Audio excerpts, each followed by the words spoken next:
Welcome back to the Creative Process Podcast with myself, Jared Klein, episode 96. Thank you for the people that are coming back and listening. It's nice to have you here again. But if you are new to the Creative Process Podcast, it's a podcast where I have creative professionals on and colleagues and peers and, you know, all that good stuff. I have creative people on and we talk about the creative industry. Designers, photographers, video editors, creative entrepreneurs, you name it, we have those people on here. So if you like that type of stuff, feel free to follow the podcast. And if you, for the current listeners and for the listeners that have been listening to the podcast, if you haven't rated the podcast yet, go down there, rate the podcast. I would ask for 5 stars, but that would be ungenuine of myself to think everyone's going to be rating it 5 stars. So, but anyways, obviously we have a guest on today, Dylan. Thank you for coming out and wanting to talk shop a little bit. Yeah, no, thank you. I appreciate you having me, Jared. This should be a very exciting episode. We've been back and forth a couple times talking about getting you on here, but now it's go time. So why don't you introduce yourself to the people, let the people know who you are, and then we'll jump into what we got slated for today. Yeah, that sounds good. So my name is Dylan Winters. I am a graphic designer who specializes in logo design and branding.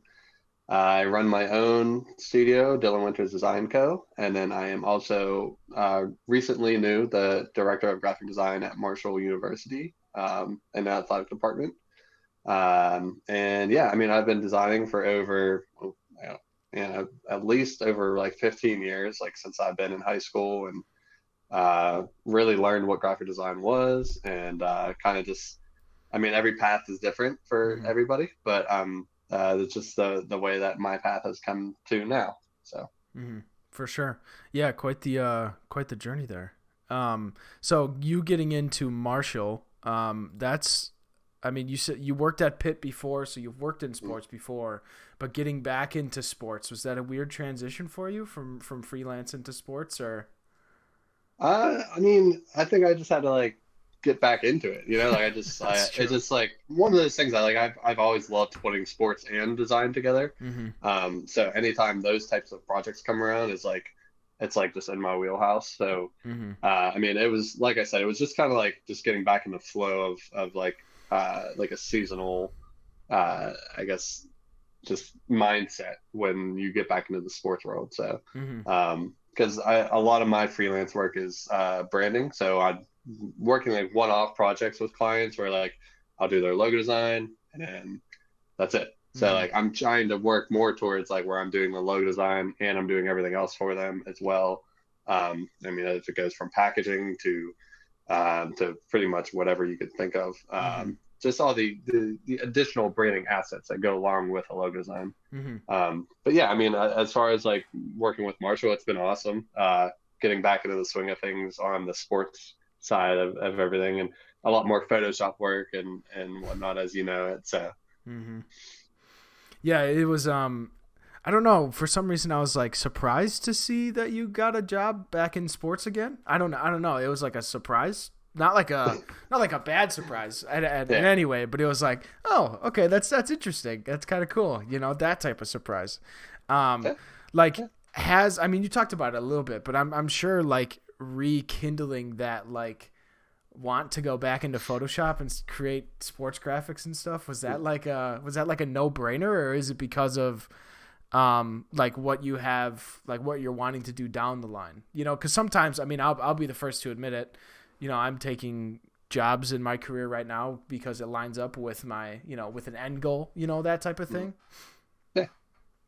Yeah, so I think it's just the opportunity arose. There's a lot of people that used to work at Pitt that work at Marshall now. So it was just kind of that lineage just followed to where my name was brought up for this, and they contacted me, and I was like, all right, well, I'll look at this opportunity and see if it works for me and my family, and how that and then how that can boost me further as well. And it just it stuck. It was it's just something that works right now for sure. And yeah, I just think it's as far as getting back into Photoshop, it was just I learned a lot when I was at Pitt. I worked with Cody James, who was the director of graphic design then, and he taught me a lot, like the inner workings and just how to develop the whole season look and for each sport too, like so that was just to be able to do that on my own too. Uh, of course, in working closely with some of the people at Marshall, like kind of we're gearing towards that of like, man, like how can we really make this look? Mm-hmm. So it's been fun to kind of initiate that as the director of graphic design. Mm-hmm. Yeah. So, oh boy, I literally forgot my question. Oh no, here it is. So when working remotely in that environment, like how, like was the job a remote job, or was it like a on-campus job? And then when you applied and they contacted you back, you'd be like, hey, this is, what I would prefer to do. And they were like, yeah, sure. How did that process go? Yeah. So I mean, it was more so just like um, they knew that I wasn't moving, just because of our living situation and everything is so good here where we're at, like with family and everything. So it was just one of those things where like it had to be remote if it was gonna work. Right. And the this day and age, I mean, remote jobs. I mean, as long as you can show that you're doing the work, and as long as like that work is produced at a like a really good quality, it, I think it can be done. I mean, it's proven that it can be done. Mm-hmm. So there's that trust there. There's that close relationship. Like I work with Rodney, the digital strategy uh, assistant athletic director, and he is like perfect to work with. I mean, like we talk every day, working with like what needs done, what we're gonna do in the future, and it's just like that working relationship is just it's working great. So um, yeah, Have you been able to go there for a handful of games this year yet, or no? yeah. So I mean, I went down for an interview. I went down for one of the soccer games. Marshall is currently ranked number one. They did just lose, but uh, yeah, it was their first loss all season. Mm-hmm. But yeah, they're real good. I mean, they're a soccer program. So I got to experience that. It was an exhibition game, but it was still nice to see, go down Mm-hmm. there and see that. And then recently, I went down to the football game versus Old Dominion. I took my son down, and it's only like a 3.5 hour drive. So, I mean, for a day, it's a good little day trip and whatnot. So, Right. I took him down there, and it was a great environment. And like my son had a good time. He's 5, so like it was just a great time and all. Awesome. Yeah, the I'm seeing like more and more of my like online acquaintances or online friends getting like traditionally higher position in like the ladder, like design positions or creative positions, but remote, and Yeah. the one that came to mind right away was Kenan Pearson. You probably know who Kenan is, Mhm. or have seen stuff online about Kenan, but he is like senior designer for the Columbus Crew, and I mean, he lives in North Carolina, so like that's not anywhere close Right. to Ohio. So it's like, so it's like Yeah. No. seeing that, seeing like those positions work out remotely, and his process was kind of similar to yours. It's like he applied for the position, and they were like, "Look, like your work is good. Let's see what we can do here." Mhm. So yeah, it's nice to see that higher level positions within the creative industry are open to having that remote option. I mean, obviously you have to Mhm. prove yourself and be able to be like, yeah, I can do it remotely, and Mhm. show possibly past experience about remote work and stuff like that. Which I mean, your freelance experience, excuse me, your freelance experience probably says for itself. I mean, you're working with remote clients probably most of the time, right? Oh yes. Yes. Yeah. So I mean, that speaks for itself, right? You're able to get work done, when Mhm. not working with other colleagues in person. That right there Yes. proves for itself, and so, um, yeah, I don't know. It's really refreshing to be able to see that and see that happening. I mean, where I work now, our creative director is fully remote. Mhm. Him and his wife, they're originally, well, he's originally from Minnesota and then moved down to Austin, Texas. So when I got hired, that's where he was living, and now they live in Maine. So yeah, it's just that freedom of being able to live wherever you want, and also still be able to work the job that you want. Obviously it's not like a thing that you're probably going to get offered every single day, but if you're good enough and if you can prove yourself, that's something that can happen, for sure. It's definitely in the scope for people. So sorry, were you going to say something if I interrupted you? I'm sorry. Okay. No, that's fine. Yeah, you're good. So yeah, getting into like your freelance, your freelance experience, and more emphasis on, I mean, you stick out to me from other designers that I connect with just simply based off of your personal branding and how you brand yourself. Within my current job, we work with athletes and we do personal branding for them. So we understand that importance and, that whole aspect of things for an athlete, on an athlete side of things. But from your point of view, when developing your own brand, how important was it to you to like shell things out and make sure you're represented, to the fullest? Yeah, I mean, that's super important. I mean, if you're like, I think your work can speak for itself, obviously, but I think in addition to, if you brand yourself correctly and put yourself in a position to really market yourself, I mean, that's part of it as well. Um, so I think that was one of the things that was important to me, and like it's just kind of like being true to yourself and like how you can present yourself. Because like I mean, I rebranded back in 2020, and it was like, man, this like I was like looking at it, I was like, then my old logo, I was like, I don't even know if I like want to wear my hat. Like it's just like it's just not me. Like it didn't feel like me. And like now I have like I don't know, four different colorways of this hat, and it's like it feels good to like represent yourself and I don't know, feel good doing that. Because that's something going to help you in your work as well. So Yeah, I mean, it in itself, like, I feel like it's all about first impressions, right?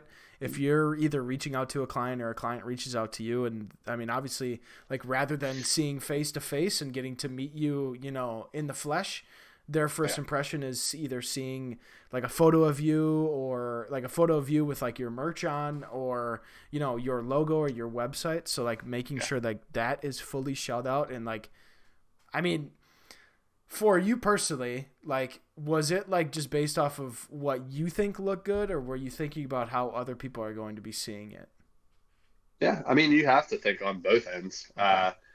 Yeah, I mean, obviously, my look is a little bit more sporty. I mean, I've had clients that aren't necessarily sport clients, but they liked my style, Mm-hmm. um, like which is like kind of sporty, But it works as far as like it kind of works in both realms, Mm-hmm. as like a simplistic logo designer and a sports designer. So Mm-hmm. like I feel like I'm like right where it should be. Mm-hmm. Um, but I don't know. I don't know. It's always fun to kind of like consistently work at it too. Mm-hmm. Because like I've added marks, I've added like patterns, I've taken away patterns. It's kind of like consistently just always moving. Mm-hmm.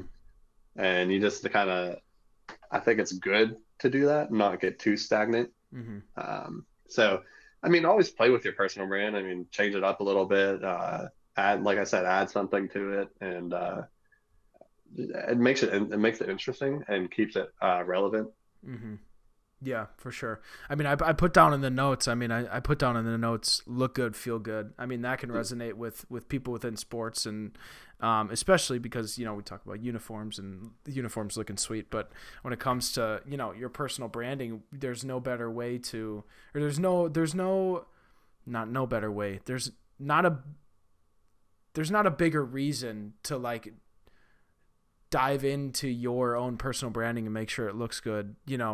Other than you feeling good about it. Like you got to be confident in it. If you're gonna rep it, if you're gonna be the one repping it, Right. if it's gonna be your name, if there's no Yeah. reason not to build that out and make sure it's something that you're confident in. Yeah, no doubt. And there's a lot of designers that I think could benefit from that. I mean, I don't know how many designers that I've done their logo, just because they do graphic design, but they don't really know how to handle logo design. Mm-hmm. But it's an important part of it too. I mean, it's just another leg of graphic design that I think is a good tool to Hmm. have. So, Yeah, I had Jordan Grimes design the creative nice. process Yeah, stuff, and he designed a I word dig mark it. and then I want to say letter mark, but it's more of like a monogram type of thing. I don't. What are the like the descriptive words for that? Whatever.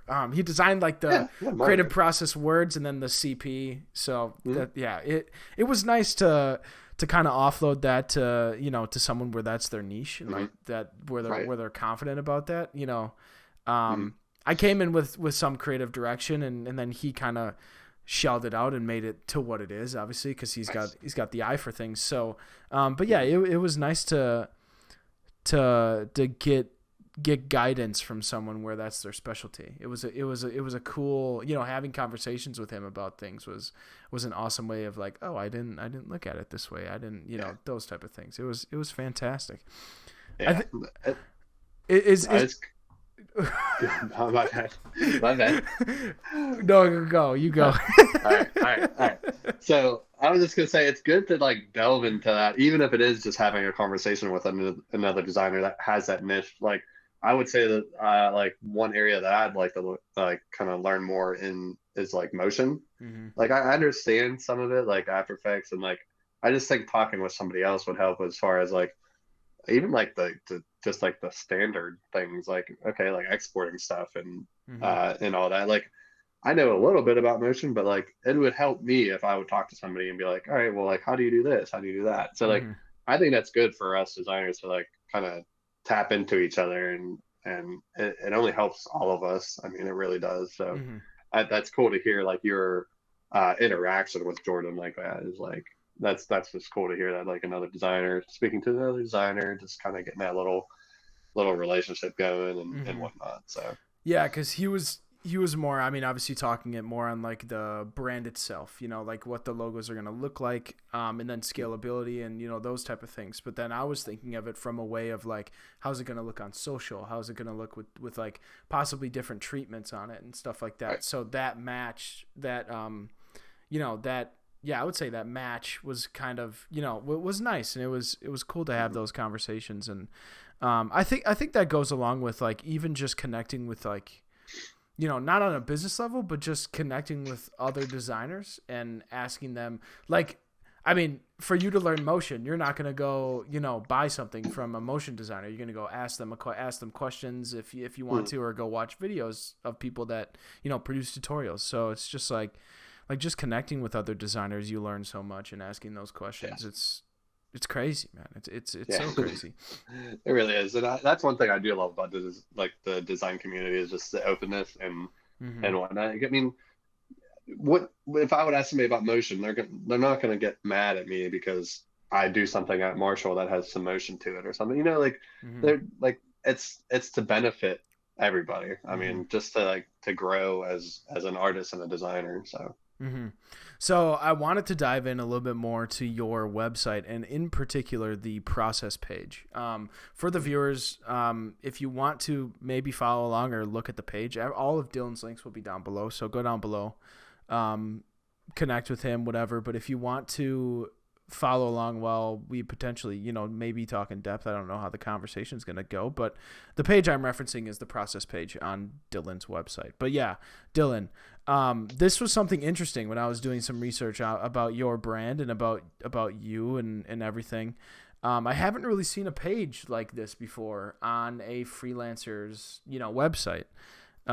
You're ironing everything out, making sure the client knows what's going on, and it's almost like a like it was like a no duh type of thing. It was like this page is cool, but like why didn't I think of that? It's yeah, like yeah. I don't know. Yeah, it's just something that's like a precursor to what's to come. Like a I can't think of the right word for it right now, but like I don't know, like you're kind of vetting the client, letting them know that what to expect Mhm. when working with me. Mhm. As far as like getting the introduction down is like, okay, like we're not just gonna get straight to the design. Like we're gonna talk about it. I'm gonna learn more about you, about what you do, about your business or Mm-hmm. company or team. Like we're gonna take all those questions and answers like first, Mm-hmm. before we even sit down and sketch or talk about what we're gonna do. Mm-hmm. Because we need to know that. We need to know what you're about. I mean, what your brand's about, and everything. And then from there, then we can talk about like direction and design direction, and just what our kind of journey is going to go towards from there. Mm-hmm. Mm-hmm. Yeah, I think it's just super important. And like, it's just a process that works for me. I mean, everybody's process can be different, but it's just a process over time that I've developed, and it really works for me and my clients, and to help us get to the end goal. Mm-hmm. Yeah, I think the big thing like this page is about is just like that transparency between designer and Mhm. client. Like, I mean, obviously there's probably going to be questions because I mean, people sometimes just don't look at all the details and read all the details and stuff like that. So, Mhm. I mean, you're probably taking questions about your process all the time, but you have something like this to help bridge that gap. So there's no, there's less percentage of misunderstanding and miscommunication. If someone books you for a project, they know they at least have the blueprint here of what's going to happen, what for them to expect. I do think this should be implemented like with everyone. I feel like laying out or at least have like a document together that lays Yeah, out process and client process and yeah, what to expect. exactly back and forth. The whole routine and the creative process, no pun intended, um, of that interaction between designer and client. Yeah. How has this with your like, do you think this is like substantially, like, have you had this from the start, or like when did you start developing this page and making it like more transparent? I mean, just recently. I mean, I think I redid my website in like July, somewhere around there. Okay. So like I redid it a little bit more, and that was my focus, was to be more client focused, Mhm. like what they would see whenever they would come on my website, rather than just a portfolio. Like I wanted it to be more of like more client facing, where they're like, okay, well, if I'm going to work with him, I want to know his process. I want to know what he's about. What Mhm. what what does he do? So like that was my thinking behind this, was is what are they seeing when they come to my website? The people who are going to want to hire me. Mhm. So Yeah, it's like, have you seen like a like an improvement in like workflow and like from start to finish with this? yes and no. I mean, you're always going to have your outliers, or like I have a project brief that I have people fill out as well. Like when we're starting, and those are some of the questions I can answer. And yeah, I mean, it's kind of like the more that you put into it, like as the client, the more that you can get out of it. Mhm. Because the more that I have to work with, the more information, the more, I guess you could say, like final information, Mhm. that like say a company name or something, or like a physical sort of direction to go into, like if there's like a certain icon, Mhm. or something that you like, I guess a noun or something that fits your brand, that like we know where we're going. Mhm. The more that you put into it as a client, the better the direction can be on my end. Mhm. Yeah, I mean, obviously it's a two-way street, right? It's Yes. a you as a designer can do all the prep, all the everything to make sure the roadmap is as as smooth as possible. But if there's no, like, if that same back end preparation and same attention to detail isn't given through from the client's point of view, it's then, I mean, it's just naturally going to be a bumpy situation. Yeah, because then you're just shooting in the dark for real. Right. Yeah, I mean it happens. I mean, even if the project brief is filled out all the way, sometimes it happens. Where I don't know. I mean, uh, I just had one recently where the client changed the name mid project, and it's like that's something I would need to know. Like Mm-hmm. then what was filled out in the project brief. So it's like it happens. I mean, it's just the nature of trying to, I guess, get to that end goal. Mm-hmm. Sometimes it goes from like A to Z real quick, but then sometimes we go to A to M to Q to Z. Like it's just the nature of just working in a creative process. I'm gonna get that little pun in there as well, but a little wordplay. But it's just the nature of the creative process. I mean, it can go all, not no one no two projects are going to go the same way. It's just I don't know. It's just how it goes. It's I mean, design is I mean, there are technical aspects and whatnot to design, but it's also gosh, man, I can't think of the word right now. But I don't know. I can't think of the word. It starts with an S. But anyways, it's like where it can be like determined. It's like art. Like it's like man, I can't think of that word right now. It's bugging me so bad. It ain't coming in my head. I'll tell you that. No.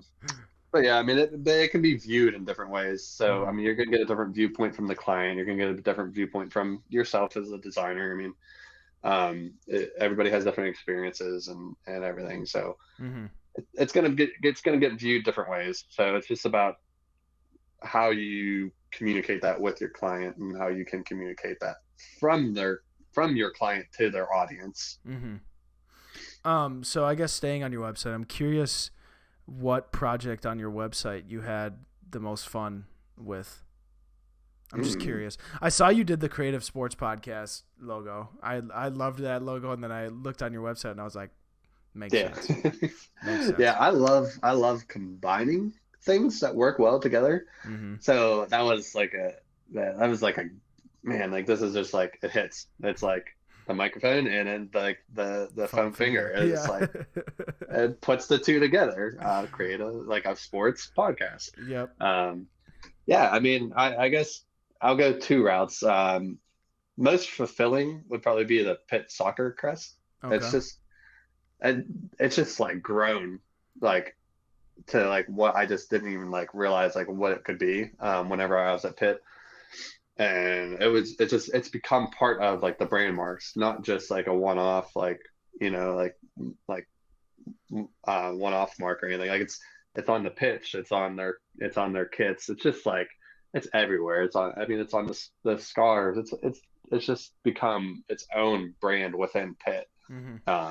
And their program has ever since then too has like become really, really good. They're always in the top 25. It's just awesome to see that. Of course, as a designer, anything that's like tangible that we make is like always the best. I mean, it's like no other like nothing that compares to that is having something that's tangible and out there in the world and on everything and whatnot. So yeah, that's one of them. And then I don't know. I had a lot of fun with one of my buddies. He's did a excuse me. All right, so he just opened up like a barbecue food truck, and the barbecue buggy is what it's called, and it's like a country style barbecue joint, and it was just really fun, like to get out and do something different, like in the restaurant space. And that's what I kind of want to do is like I want to do a lot of as far as like logos go. I want to do a lot of, I mean, any industry is like kind of what I say is like I can do any industry and then like any style that can fit within that industry and like kind of like make an impact. So that was like for that one, it was just a really, really fun project to do. And it's another one that's going to have a lot of intangibles tangible application to it with like the food truck itself, the menus. I think we're going to do some cornhole boards. Like it's just something that we like. I'm developing more than just the logo. So I'm creating everything that there's different assets to go along with it. Along those lines, what's like your like? Do you have like a goal in mind when it comes to like? I mean, I was going to ask for your freelance career, but I should just say for your career in general. Do you have like a end goal or like where do you see yourself in like 5-10 years? Oh man, That's a tough one. I guess end goal in 5-10 years are completely two different. Yeah, yeah, because I'd only be like in 5 years I'd only be 36, so it's like Yeah. there's still a lot of time. I've had talks with other designers that are like I feel like I'm not. I feel like I should be like way ahead of where I am, and like I think everybody feels like that.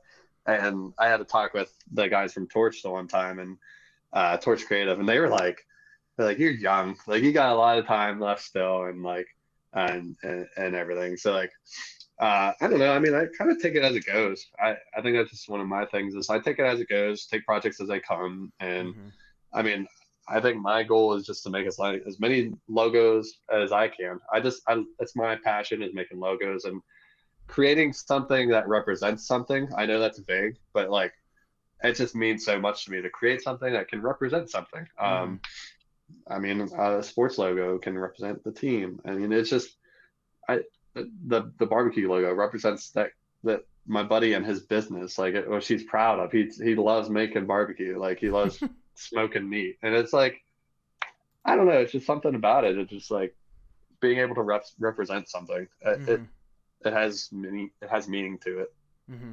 Have you worked with like local clients, or is your like main clientele all remote?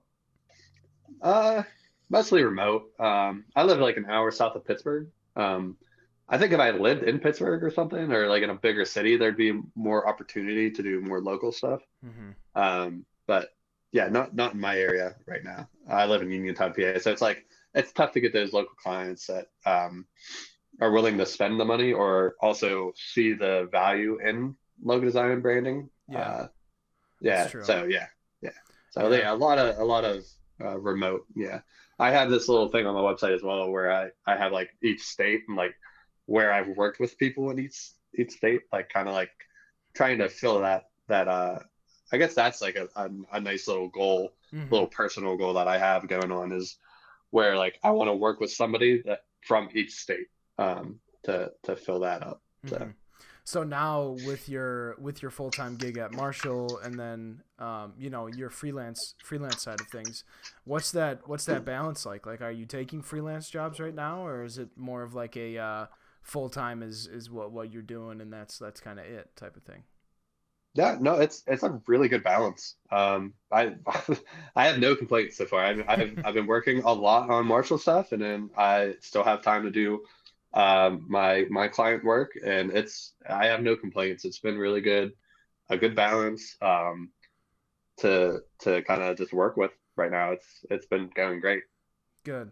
Yeah, that's a big problem too. I mean, obviously you worked in sports before, but that work life balance. But now, well, I guess work life balance is one thing, but full time work to freelance work, that type of balance as well, and making sure that's going well. And I mean, obviously, when I was getting into searching for my full-time job out of college, like I knew I still wanted to do freelance work, but I didn't really know how that process was going to go. So like, I'm still shelling it out now, and it's a struggle for me. It's a struggle. Yeah. I mean, thankfully I have like an office where I can shut the door, and when I leave the office, I shut the door, and it's like, okay, we're done for the day. So like, there's a complete disconnect there. But like when my wife and I were living in apartments and stuff when we got out of college, and like we'd have a little nook in like the corner of the living room where I'd set my desk up, and there wouldn't really be any disconnect there. So it'd be like, oh, like I can still go work, Yeah. So still shelling that out. It's definitely gotten a lot easier since last November when we bought this place. But yeah, it's just, yeah, like that's been like the struggle for me is also like, having the freelance work on your mind while you're working on your full-time work. That happens to me all the time. That happens to me probably way too much. And it's like, like where I was like working on a project like last night, for example, right? And then this morning you come in, you're working on your full-time stuff, and you're like, oh, there's that one thing I could change on that project that I was working on last night. Then the thought just sits in your head, it's just there. Time management. Yeah. Time management comes into play. Yeah. It's tough. No, I'm glad you brought that up because like I said, everyone's path is different, but I Hmm. think like one of the things that some people don't realize like about creatives is just like stuff is always in our heads. Like no matter what we're doing, we could be grocery shopping and we're still thinking about, that thing that we got to do or that design that like it's like it's just like it's like a beautiful like tragedy thing. Like we're like you're Hmm. always it's like good that you're thinking about it, but then it's also not good that you're thinking about it because you got to like be able to have that time management where like all right, like I need to like not think about design for a little bit. I need to go and hang out with my kids and do stuff like that and like not Hmm. think about design because that's valuable as well as a designer because you need that space to just not think. Hmm. Um, and I'm glad you brought that up too because like I don't know like whenever uh, I will say I'm so grateful for like the remote work because we my wife and I have 3 kids so it's like I love like spending time with them, having those activities that we do with them, like after school and whatnot. Like Hmm. it's just like that's part of my life too. It's not just design. So like being able to have the remote work and still be able to get my Hmm. kids on the bus and like be there for them is like, especially having a family, it's just like so important that like that work life balance and I think one thing that like it wasn't working for me at Pitt was because of that is like I was driving down an hour and a half sometimes with traffic and the way Oakland is and then like on the way back it's just like I think Cody did a good job of making sure I was able to go down there do my job and kind of leave it at work Hmm. like sometimes it's good to have a job like that where you leave work at work Hmm. but it was just like I barely seen was like seeing my family and it's like I don't know I having that work life balance means a lot to me and even like work life integration like it Hmm. doesn't always have to be just a balance but like because like obviously stuff needs done when it needs done Hmm. especially in the sports world where like something happens like oh okay yeah we do need a graphic for that needs to get out so like it's like an integration of like how can we make it work on both ends. Hmm. So For sure. Yeah, 100%. I mean, that's always in the conversation, right? Especially when you're looking for, um, when you're looking for an opportunity, or I mean, you said it. Like you're 31 right now. You said you'd be mhm. 36 in 5 years. So I mean, you Yeah. have plenty of career left. So that's Mhm. always going to be on the mind. I feel like that's on the mind for everyone, no matter what industry you're in. That whole balance of work life balance and everything, and making sure that, um, that's being considered constantly. At least that's the way I think of it. I mean, obviously Yeah. there's moments where it's like look, I need to get this done. So it's like Mhm. or sometimes I've been I don't really know if it's guilty is the right word, but I've been guilty of Right. like some days it's like I'm just feeling it, so I'm just gonna keep working.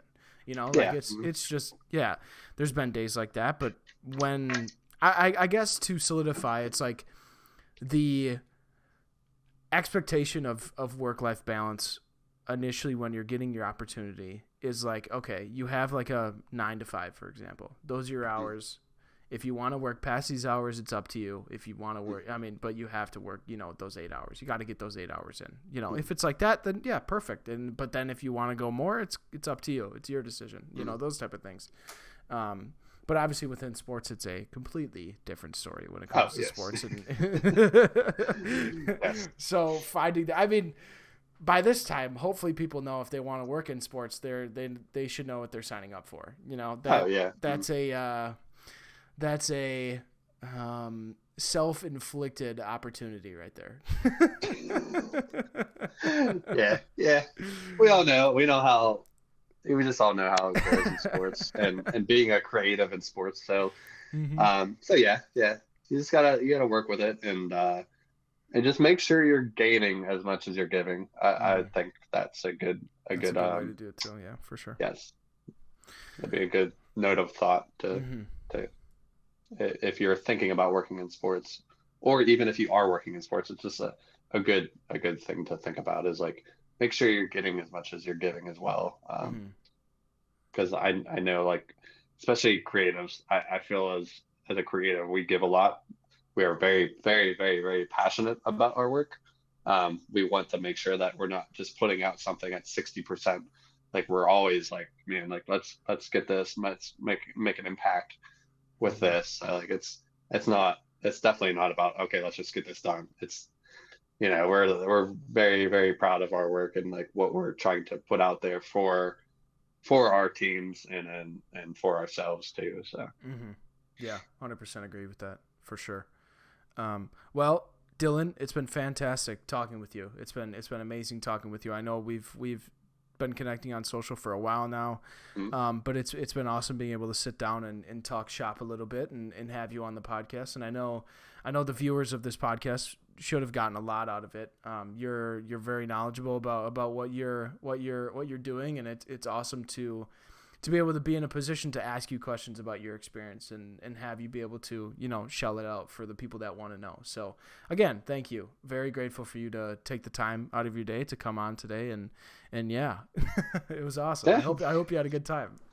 yeah, no, thank you, Jared. I appreciate it. I'm always open to talking and sharing whatever. I mean, so if anybody ever wants to reach out, I mean, by all means, reach out. We'll have a conversation. I mean, it's just I don't know, help designers helping designers. Mm-hmm, for sure.